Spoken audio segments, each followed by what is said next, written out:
Thanks for joining us on NTV at 1.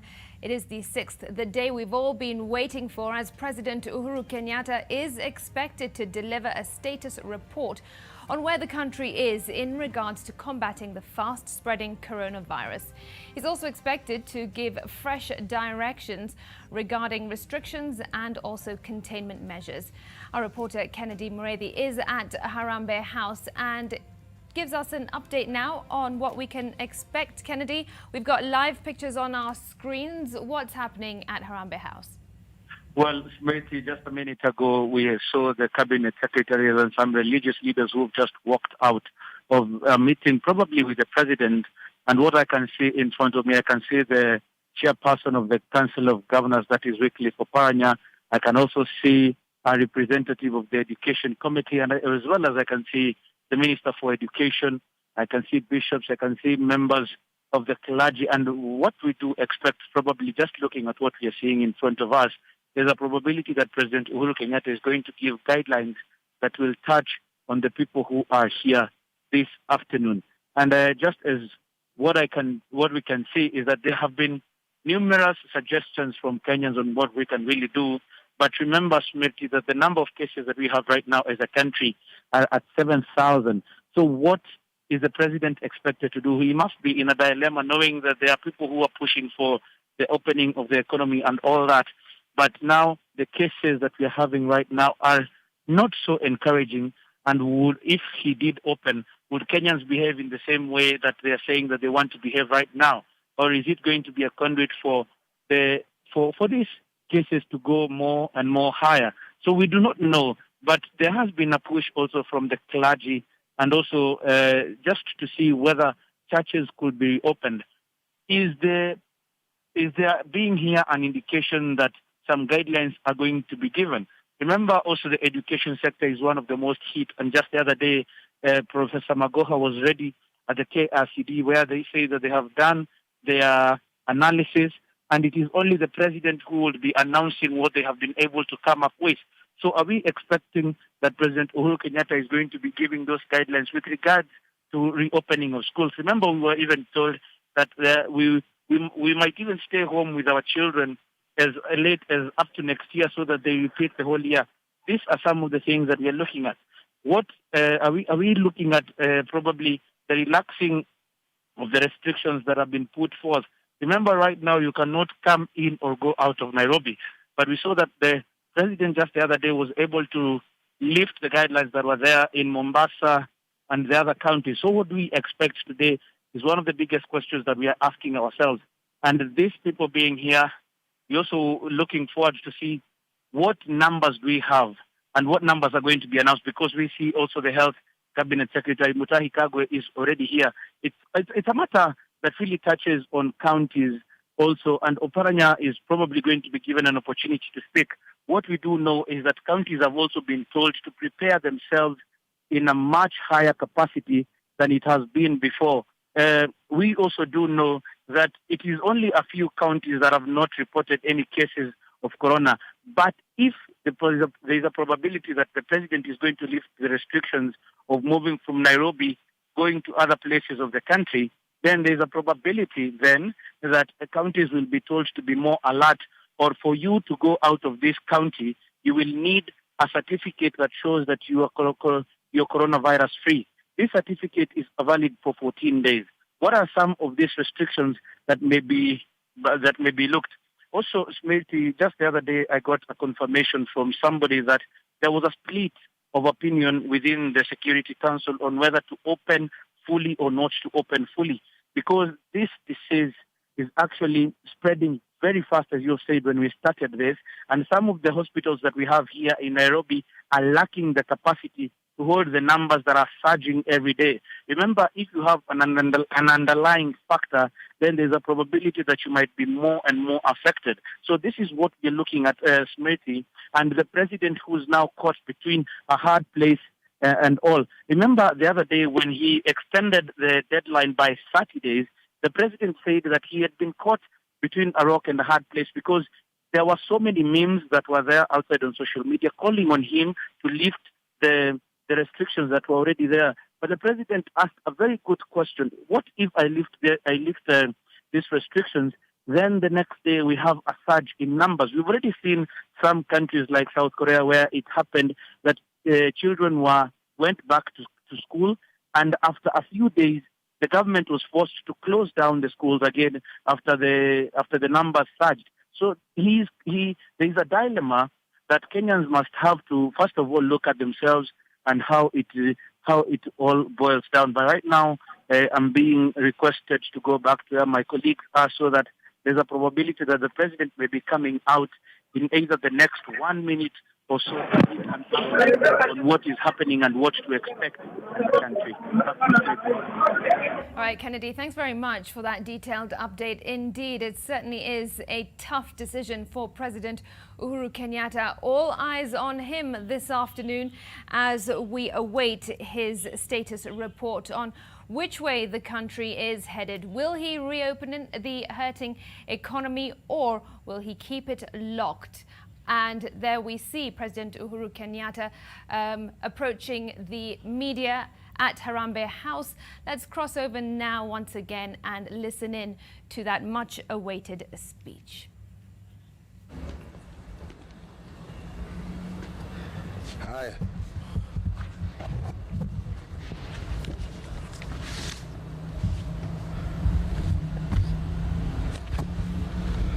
Good afternoon, everybody.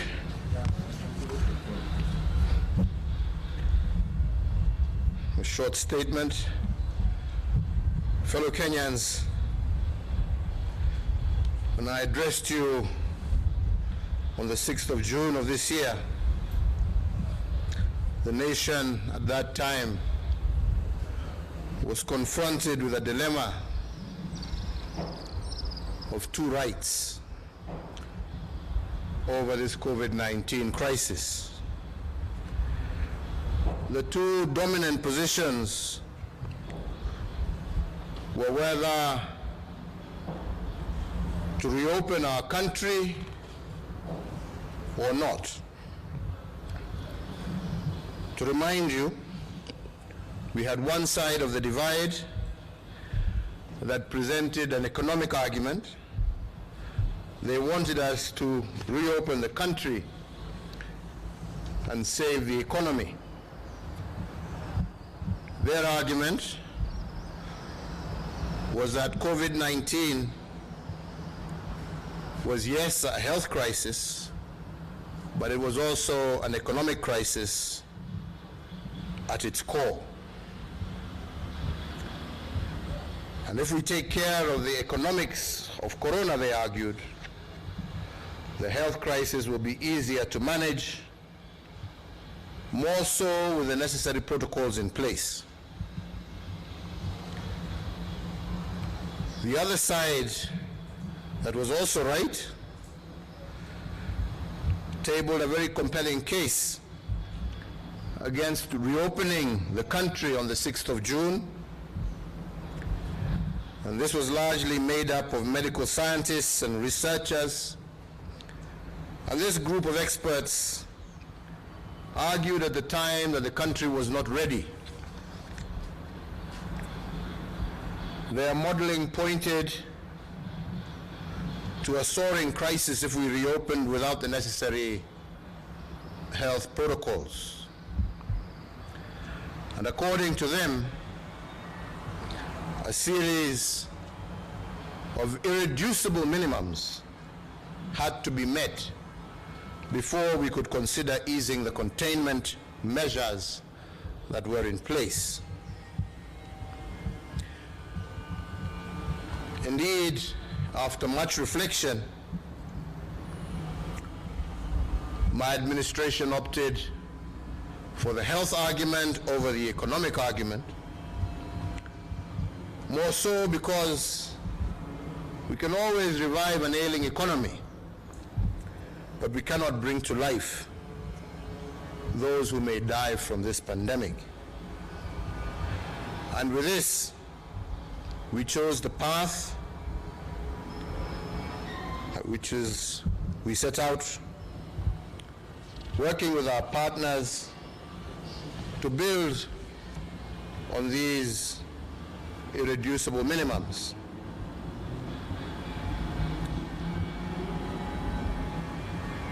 Many of you are aware that at the time we agreed and we had held 2 meetings, one in person and another one 2 weeks later that was virtual with the Council of Governors. You will also recall on the 6th that we instituted 2 teams, one composed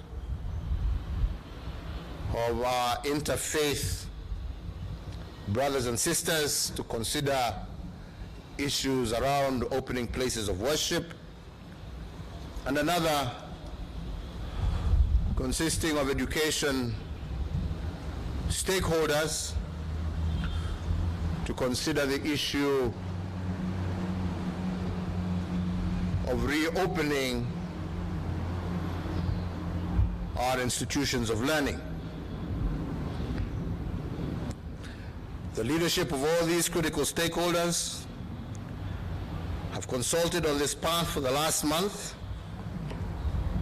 and some of them are standing behind me today. And the question before us is the following: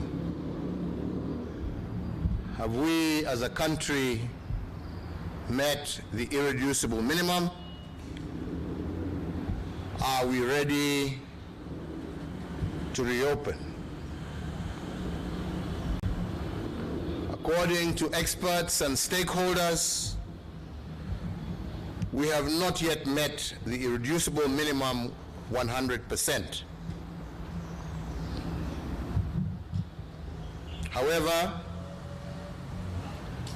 after further dialogue amongst them, we have reached a reasonable level of preparedness across the country.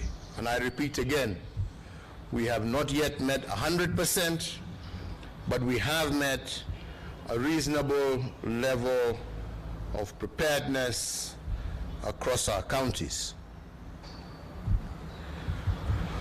With this expert opinion at hand, and the counsel offered by the National Security Council, I therefore today announce a phased reopening of the country as follows.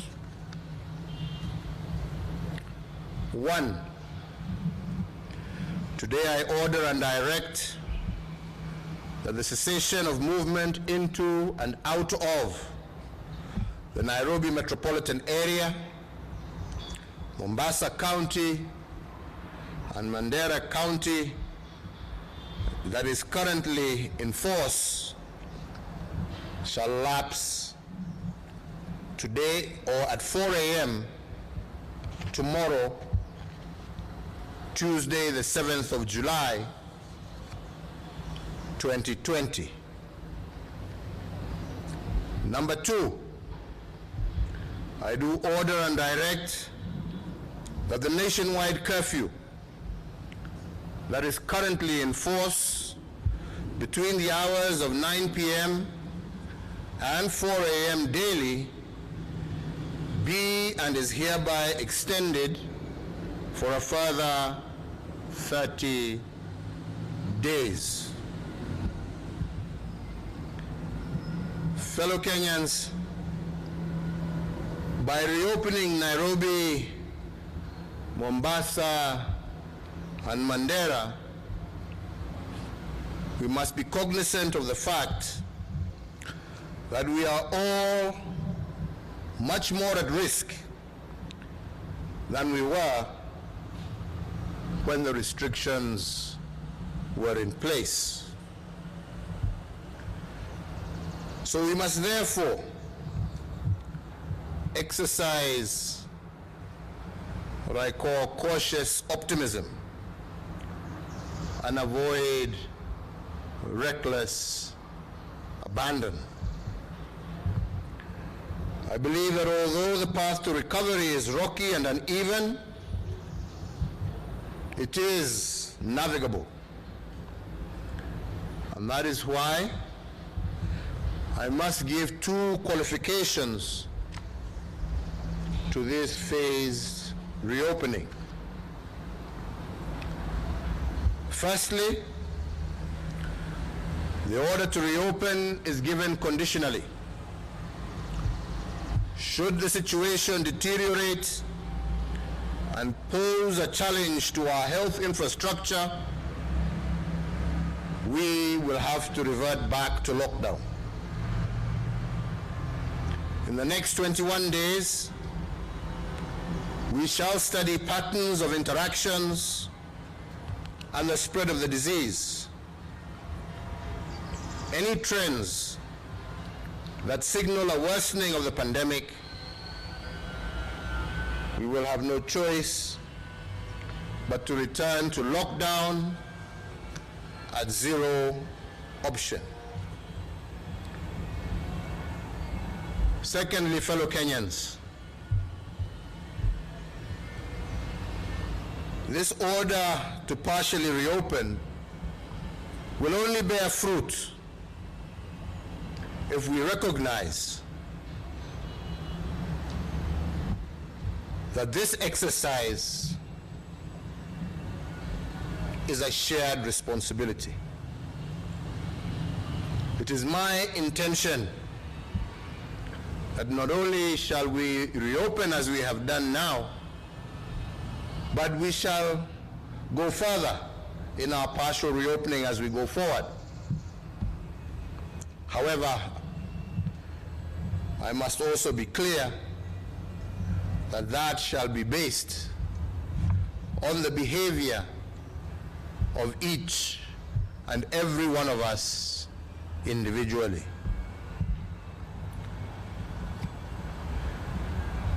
So therefore, fellow Kenyans, to reopen and to remain open, you must become your brother's keeper. You must become your sister's keeper.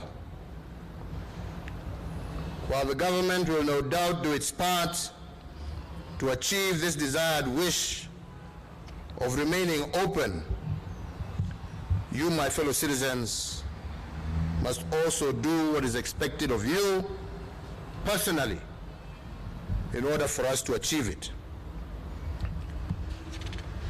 This, therefore, is not just a call to reopen our country, but it is also a national call to civic responsibility. And on this, I must further add that civic responsibility is not a demand placed on self or on the individual by the state. It is not a demand that the state can enforce. It is therefore a duty that you individually owe your fellow countrymen for coexisting with them. It is a voluntary act of goodwill expressed to your neighbors in good times and in bad times. It is a civic duty to defend and protect yourself, your family, and the environment that nurtures you. My national call to you all, therefore, is to minimize unnecessary contact and movement. I encourage all Kenyans to consider delaying non-essential up-country travel. But again, that is voluntary. And I encourage you to exercise extreme caution and fidelity to the correct usage of face masks, hand washing, sanitizing, physical and social distancing, and also your individual concern for the health especially of the elderly and those who have immune depressed systems, people who are much more susceptible to get a serious case of COVID-19.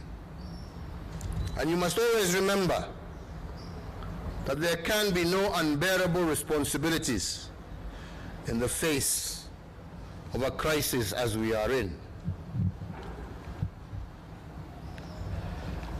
Going further, and again with the advice of the National Security Council and the National Emergency Response Committee on the coronavirus pandemic, I also further order and direct the following phase measures. That places of worship will commence phased reopening for congregational worship and public, that is, individuals can attend worship in strict conformity with all applicable guidelines and protocols, including the self-regulating guidelines that have been developed by our friends of the Interfaith Council, protocols and guidelines that I have received from them today. And to mention but a few, that the guidelines issued by the Interfaith Council, only a maximum of 100 participants will be allowed at each worship ceremony, which should not take more than an hour. That Sunday schools and madrasas shall continue to remain suspended until further notice, and in-person worship shall not include congregants under the age of 13 or above the age of 58, and shall neither include persons with underlying health conditions. These guidelines will be shared by the Interfaith Council with their colleagues across the country,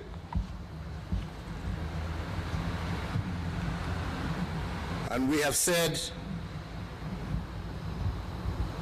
that we need for our places of worship to open in a period that does not exceed 3 weeks after they have had the opportunity to fully engage with their colleagues across the country. Number 4,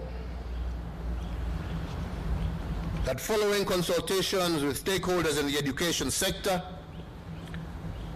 and cognizant of the surge in the rate of infections across the country,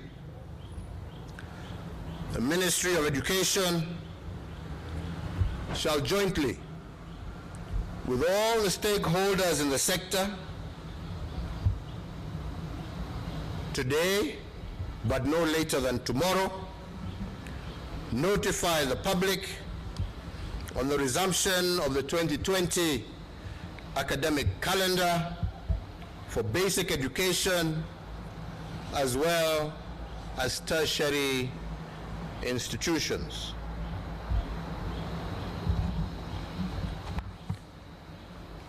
Number 5, that conscious that movement of people is in itself a catalyst for the spread of the disease, there shall be no movement of public transport vehicles into and out of areas previously under cessation of movement restrictions without the public transport providers being compliant with all protocols developed by the Ministry of Health. To operate public service vehicles, the operators will require mandatory certification from the Ministry of Health in consultation with the Ministry of Transport. Number 6, that local air travel within the territory of the Republic of Kenya shall resume effective Wednesday, the 15th of July, 2020, and again in strict conformity with all applicable guidelines and protocols from both the Ministry of Health and our civil aviation authorities. Number 7, that international air travel into and out of the territory of the Republic of Kenya shall resume effective the 1st of August 2020, once again in strict conformity with all protocols from the Ministry of Health, local as well as international civil aviation authorities, and any additional requirements applicable at the ports of departure, arrival, or transit. Number 8, that the prohibition against social and political gatherings of whatever nature is extended for a further period of 30 days. Number 9, that the restriction of the operation of bars to takeaway only and the restriction of the number of persons who can attend weddings and funerals is extended for the further period of 30 days.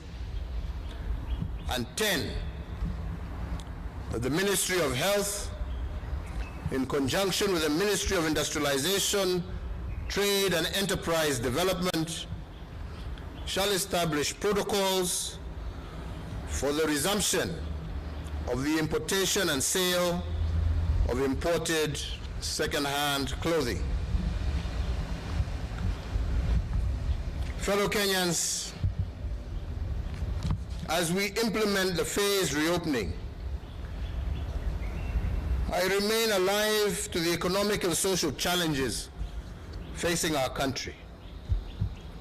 We know that jobs have been lost and some businesses have closed and many livelihoods endangered.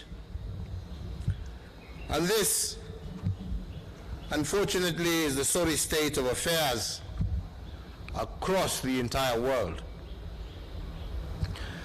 But history has taught us that the COVID crisis is not the first health disaster with such enormous economic challenges. There were many more before this one. However, we must all be cognizant that those who overcame previous disasters and finished on top did so by first changing their mindsets.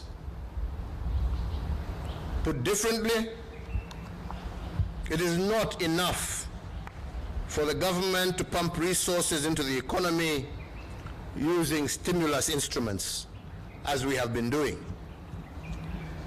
Such efforts will undoubtedly go to waste if people do not co-create solutions with the government.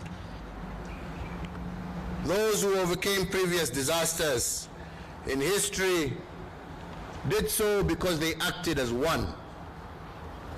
The people and their government entered into a joint venture in order to conquer the challenges that they had. This therefore means that for us to revive the economy, reopen and remain open, the government and all citizens must pull together. Today, fellow Kenyans, I've invited you to exercise civic responsibility towards each other. But I do not want you to exercise this responsibility in the fight only against COVID-19. I want you also to have a shared responsibility with government in reviving our economy. And for us to do this, we must first, as I said before, change our national mindset. We have the opportunity to stitch a new national mindset and chart the future that is ahead of us. On June the 1st, Madaraka Day, I set the stage for the change in mindset.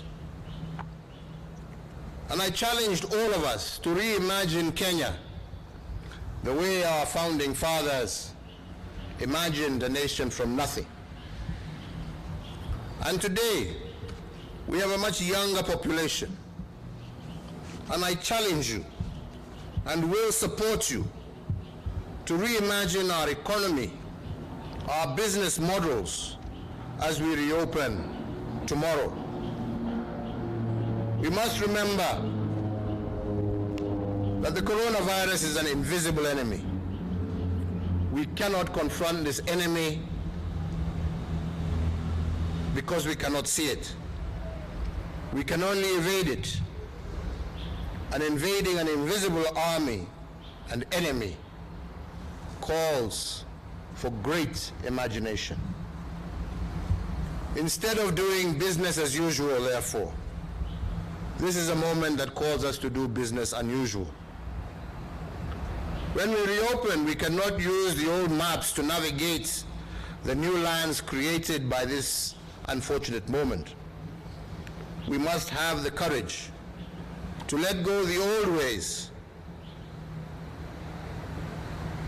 We must, together, find new opportunities to face the challenges of tomorrow. Those who will change their mindset and embrace the new normal will be favored by destiny. And I once again particularly encourage our young people to take up this challenge of reimagining our business models, and in this, I promise you my support. We may not have all the capital we need, but the currency of this moment is ideas, and young Kenyans are a flora of ideas. I note, for example, our textile industry has already seized the moment and leveraged on the silver lining presented by the COVID crisis to create opportunities for our fellow countrymen. Owing to this initiative, Kenya is today emerging as a net exporter of PPEs in the region. I applaud the COVID-19 Response Fund for contracting the local industry to produce PPEs for our healthcare workers. And I encourage other sectors of our economy to also reimagine Kenya in this fashion.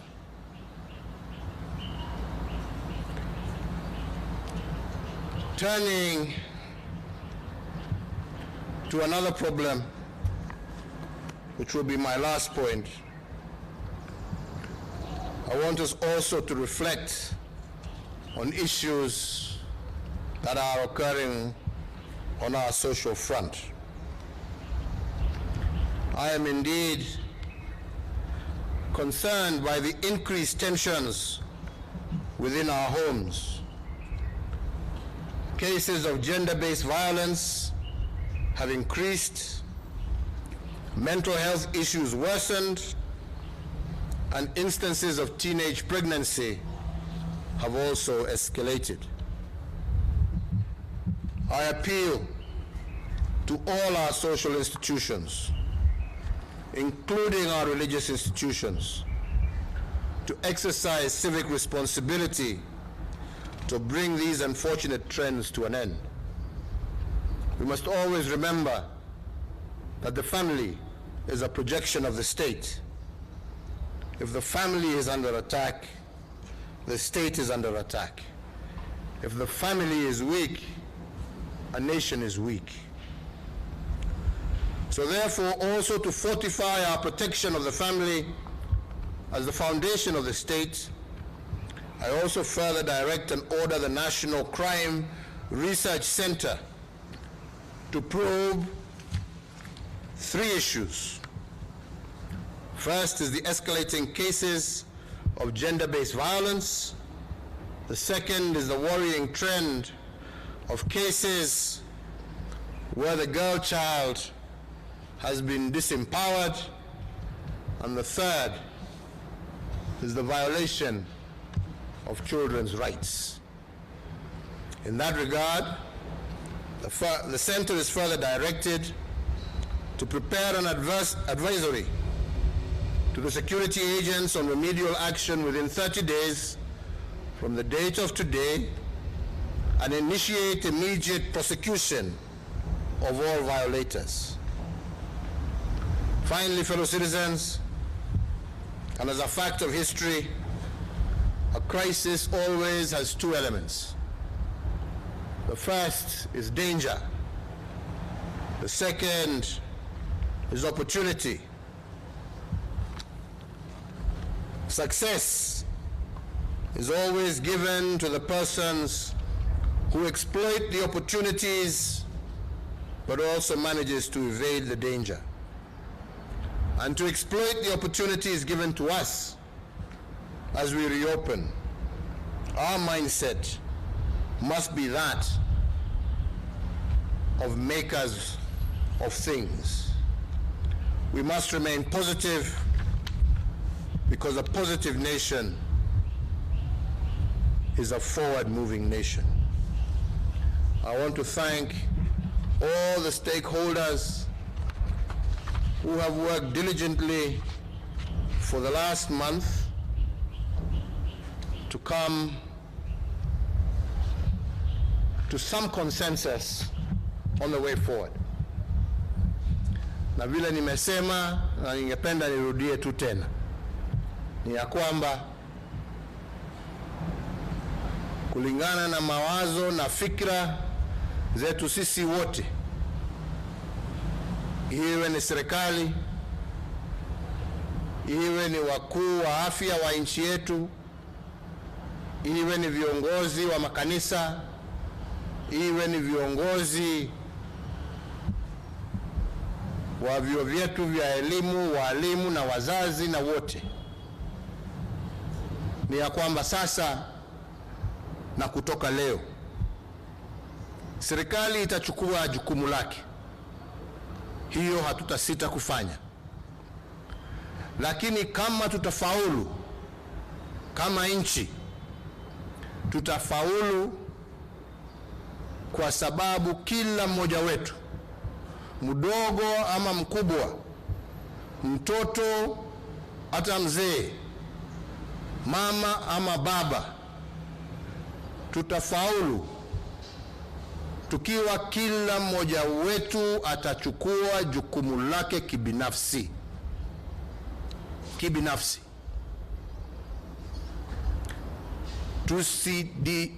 Tusidanganyane hapa ya kwamba huu ugonjwa hatuko nao. Ugonjwa huko sana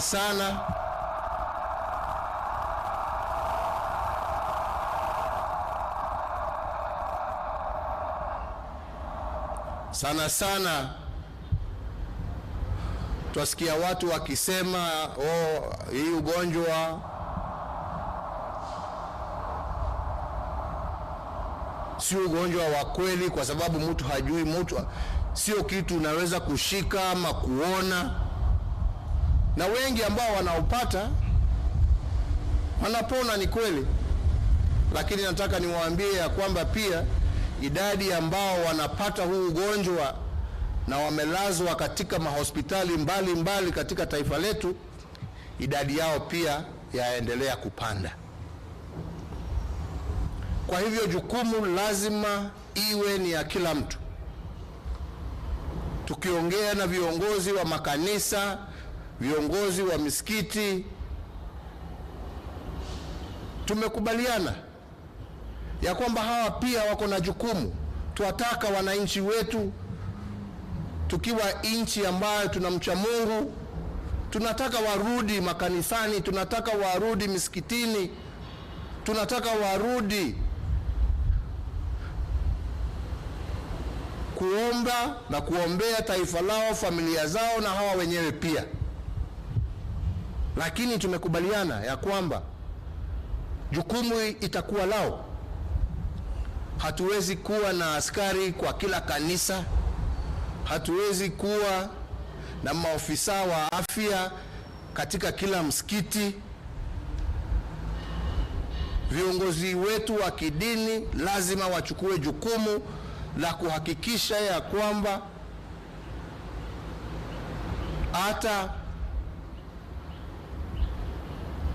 tukiomba Mungu wetu tutafanya hiyo kwa njia ambayo haitahatarisha maisha ya wenzako. Kwa wale ambao watachukua nafasi hii kurudi manyumbani, tunasema pia hiyo ni sawa, lakini ujue warudi kwa nyanya, kwa babu, warudi kwa wazee wenu, warudi kwa familia yako. Jukumu silo la serikali kama wewe utawapelekea huo ugonjwa. Na tunajua ya kwamba idadi ya wale wengi ambao wanaaga ni wale wazee. Sasa tumekupatia nafasi, waweza utoke Nairobi, uende Nyeri, uende Kakamega, uende Machakos, uende pahali popote, lakini ujue jukumu ni lako, na ile shida ambayo itatokea ujue wewe ndio umeipeleka.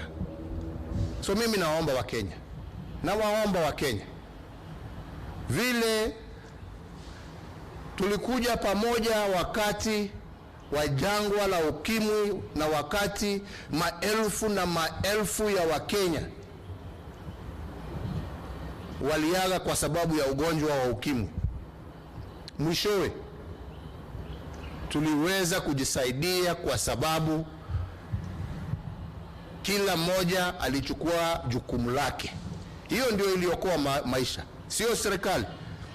Serikali yaweza tu ikueleze hatari ambayo iko mbele yako, lakini hawawezi kuwa kwa nyumba yako, hawawezi kuwa katika kila kanisa, hawawezi wawe katika kila msikiti, hawawezi wakuwe katika kila soko. Ni wewe na mimi. Ombi langu kwa Wakenya wapenzi wenzangu, tunataka kuendelea kufungua, tunataka maisha yetu irudi, tuchukue hii nafasi ambaye serikali pamoja na viongozi wale ambao tuko nao hapa wametupatia, na tutende na tufanye yale ambaye yatatuwezesha sisi kama Wakenya kusonga mbele na kujiokoa kwa hii jangwa. Kwa hayo machache nirudie tena, asanteni sana kwa timu ya viongozi wa dini kiongozwa na Archbishop Muheria, kwa timu ambayo imefanya kazi upande wa elimu ikiongozwa na Profesa Makoha, na timu hizo zote mbili zitakuja mbele yenu kuambia matokeo ya mjadala ambao wamekuwa nao, na watupatie mwelekeo wa vile tutafungua makanisa na misikiti na mpangilio ambao tutafuata kuhakikisha watoto wetu wameweza kurudi kwa masomo yao, lakini kwa njia ambaye haitahatarisha maisha yao. Kwa hayo machache na mengi nasema Mungu awabariki, Mungu awalinde, and as we keep saying to each and every one of us, stay safe and recognize that the responsibility lies with you and me. God bless you all. Asanteni.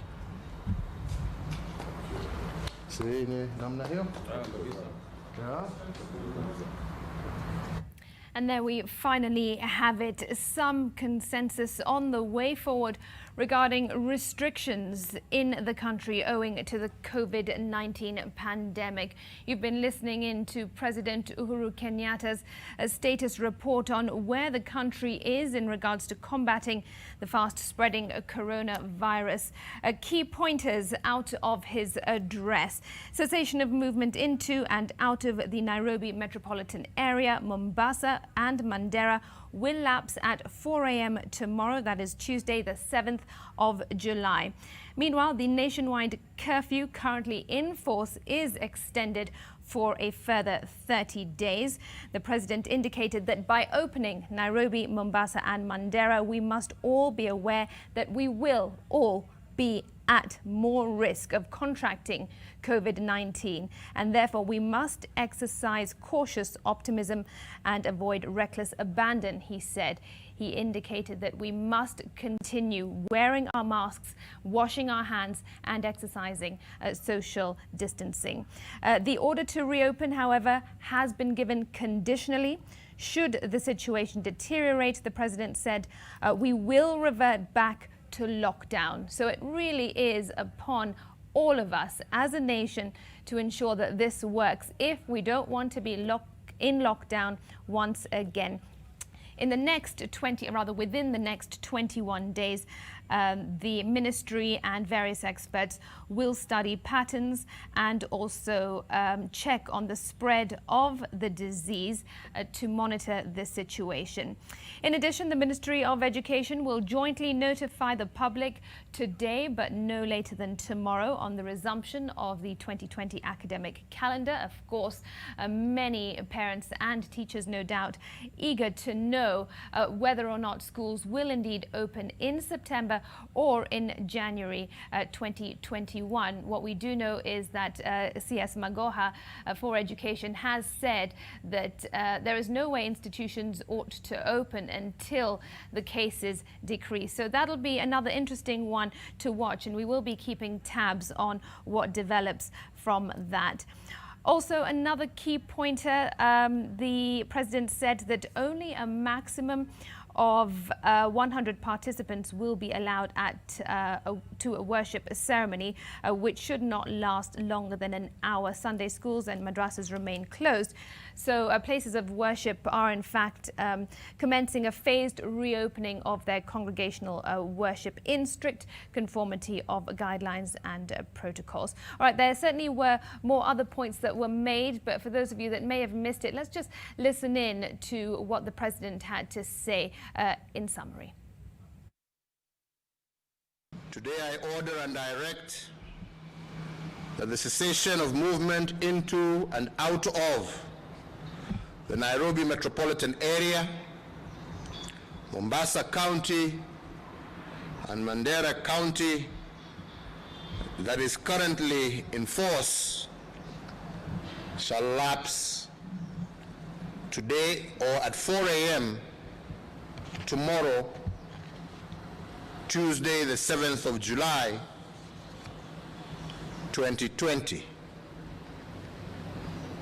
Number two, I do order and direct that the nationwide curfew that is currently in force between the hours of 9 p.m. and 4 a.m. daily be and is hereby extended for a further 30 days. Following consultations with stakeholders in the education sector and cognizant of the surge in the rate of infections across the country, the Ministry of Education shall jointly, with all the stakeholders in the sector, today, but no later than tomorrow, notify the public on the resumption of the 2020 academic calendar All right, and those indeed were the key pointers coming out of President Uhuru Kenyatta's address this afternoon, which lasted around 45 minutes. He did begin by saying he wasn't going to speak for too long, but what the president did, of course, dwell on was the fact that the reopening of the country is also down to you and I. He said that this is a call to civic responsibility and that civic responsibility is not a demand, but it is a duty. He emphasized that we must all, at this point in particular, be our brothers' keepers and our sisters' keepers as well. All right, we will be bringing you a breakdown of everything that was said in that speech in our subsequent bulletins. Do be sure to stay with us. More, of course, on this at 7 o'clock and 9 o'clock as our reporters break it all down. Okay, from that, let's shift focus to other stories of the day now. And the National Treasury has maintained its revised 2020 economic growth estimate at 2.5%, even as the country's economy continues taking a beating from the coronavirus pandemic. The National Treasury Cabinet Secretary Uhuru Kenyatta says the country expects a good harvest this year, and which, coupled with the expected gradual reopening of the economy, which has now happened, could see the country's economy grow at slightly above the projected 2.5%. We are still firmly at 2.5. This could be the lowest that we can go. Of course, before the onset of COVID, we had very rosy projections, and we are determined to reach that level of close to 7%. But the reality is we are not only the affected country. Globally, growth projections have been revised in many places below zero. But for our case, because we have a diversified economy, our agricultural sector is well on course. We are lucky we received enough rainfall. We are likely to get good harvest. And through this, we're able to manage the basics and the fundamentals of the growth projection. So at the moment, we are projecting a growth of 2.5. But with the opening of the economy, maybe at a later time, we're even optimistic that we could realize slightly better. Elsewhere, a police officer who on Sunday shot and killed a trader at Rioma Market in Marani, Kisii County, has been interdicted. The Kisii County Police Commander Jabel Munene said the officer is in custody awaiting to be arraigned. Police Commander Munene made the announcement at a meeting in Rioma Market, attended by hundreds of locals who earlier protested over the killings. The locals had in the morning threatened to burn to the ground Rioma Police Station, where the officer accused of the killing was based.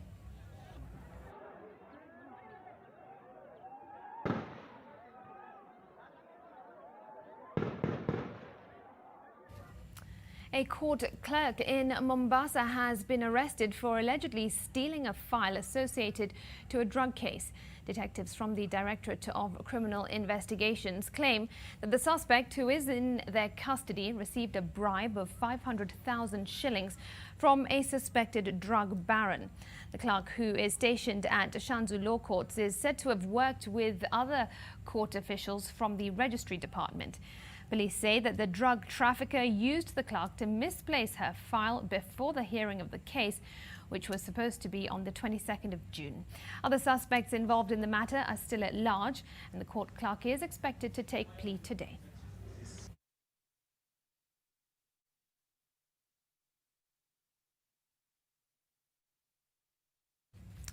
Now, the ravaging effects of the coronavirus have continued to threaten the livelihoods of many residents in Kilifi County. Those living with albinism are key amongst these groups, as the biting economic crunch has hit them in more ways than they could have perceived. Some, like Elizabeth Kombe's family, are now spending nights out in the cold, putting them at risk of more than just contracting the virus. These families in Viragoni Kaloleni sub-county are left with only this patch of grass to call home since the pandemic hit.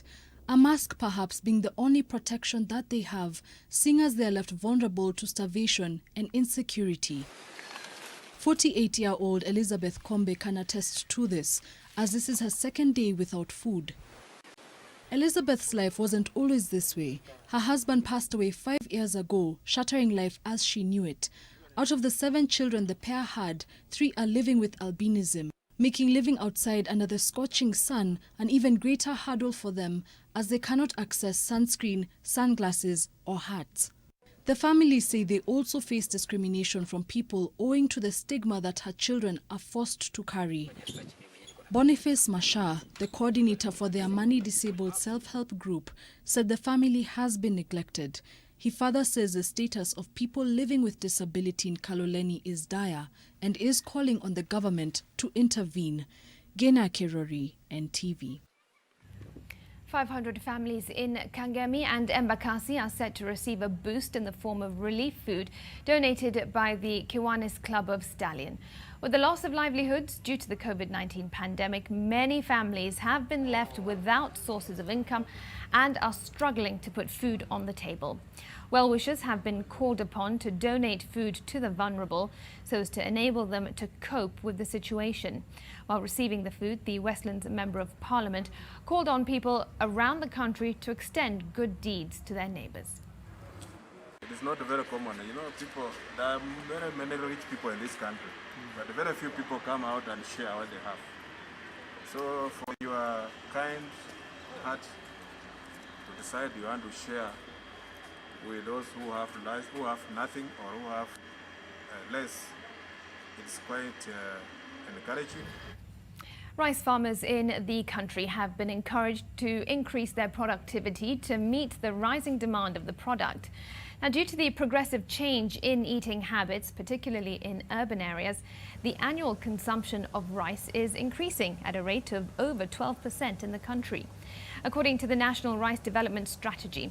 Now, with a projected population growth rate of 2.7% per year, the estimated annual national need is expected to reach up to 1.29 tons by 2030.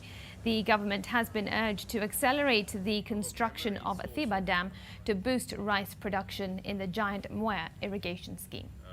That scheme constitutes about 26,000 acres of land which is farmed, and we are working directly or indirectly with these farmer groups and to support them to ensure that we are creating a market for what they're growing. Grows about 100,000 metric tons in totality.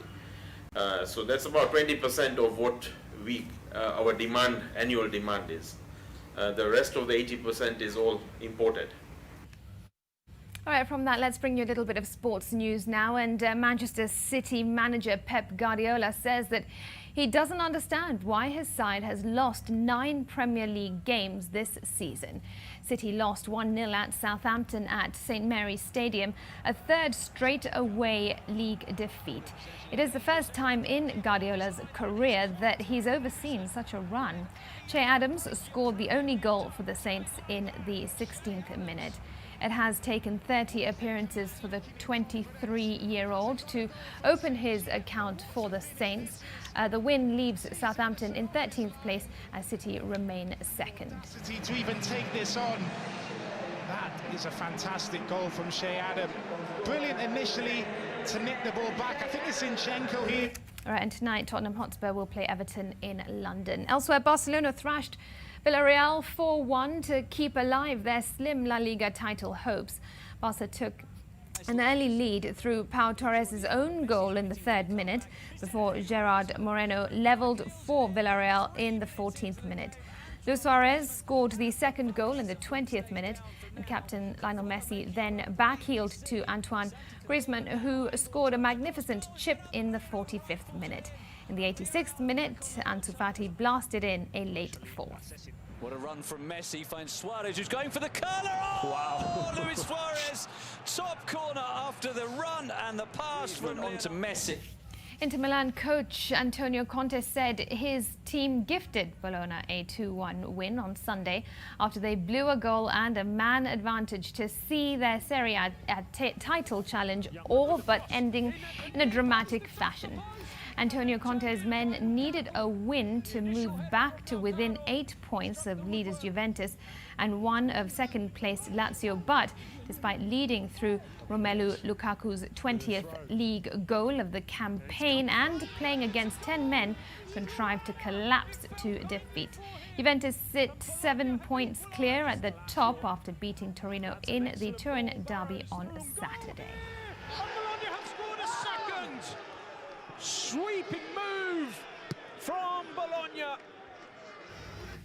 And that is all we have time for on this longer edition of NTV at 1. It is now 2 o'clock. Thanks very much for your company. Remember, do stay tuned to NTV. In our subsequent bulletins, we'll bring you more details on what the president's address and the issues that he raised, plus easing the restrictions, may mean going forward for the country's health. Well, we still remain with the coronavirus pandemic. I'm Smriti Vidyarthi. Have yourselves a good afternoon.